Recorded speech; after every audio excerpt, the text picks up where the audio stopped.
9 weeks carnivore, my blood pressure is now 96/62. Is that okay?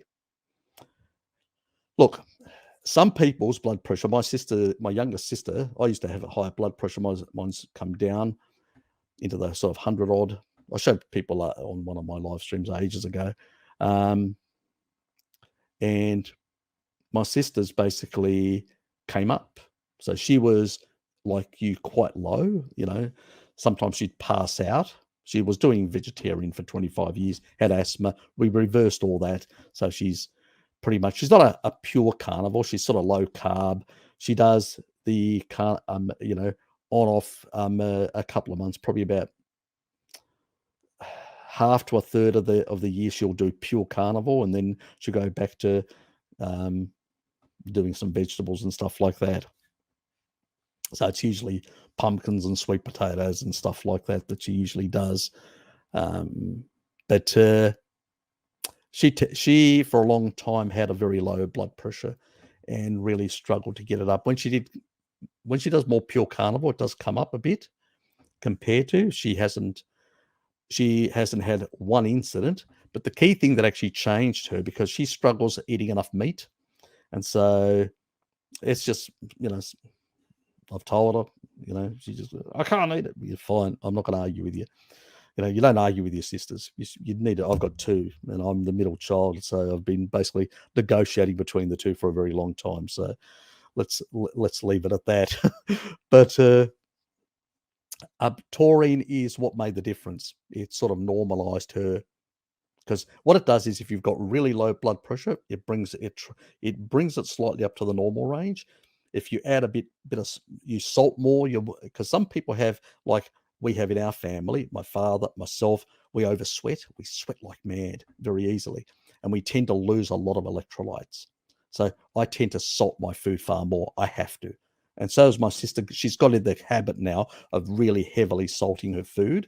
And she still sometimes goes, well, it doesn't taste, like it's salty, So, but by taking taurine, which regulates the electrolytes, and actually upping her intake of sodium by consuming more salt, she's actually improved her blood pressure. It's actually come up, and she hasn't had one incident of passing out, which is great. So she's actually, even though she's not pure carnivore, she's sort of, and she doesn't eat enough meat, she's sort of supplementing the taurine component that you would get by eating more meat. And so that's sort of sorted out that problem for her in that regard. So look, a lot of people sometimes struggle either way. You're either men, it's usually high blood pressure. Women, it's usually low blood pressure. And it's, one of those things.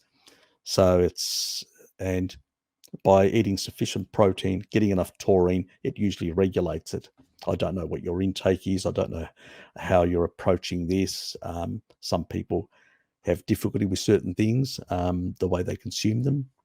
Things like eggs have more taurine. Seafood has more taurine.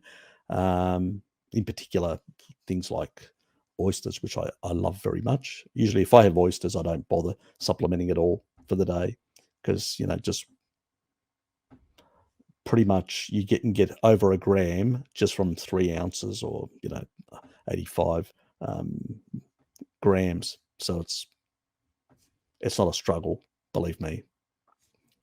And yeah, that's probably the best solution, is either supplement taurine and add some additional salt, because you may be one of those people that tends to excrete sodium far more than others. It does happen. It's just one of those things. It's genetics. There are these variations in populations, and the populations that retain quite a lot. And I know a number of carnivores that when they cut back their water, their antidiuretic hormones upregulate, and your sodium requirements come down, and things normalize as well. In my case, even though I've upregulated my antidiuretic hormones because I don't consume a lot of water, I still lose a lot from sweat. I sweat profusely. I've got these sort of, because my father comes from a mountain region. Actually, even mum's side originated in a mountain region. and tend to have these like hypothermia. I don't feel cold even in winter, you know, jeans. But when I'm in summer and all that, I sweat profusely. I mean, if I'm in the tropics, I'm just literally, I take my t-shirt off and I have to do this to get the, so, and if I'm in a sort of a remote area, I take my shorts off as well and do the same thing without upsetting too many of the natives, the locals. So, yes. But yeah, there are those differences. So I don't know exactly from your question. So play around, give it a go, and see what happens and how it works out for you. And let me know if you're still struggling. That's what we're here for.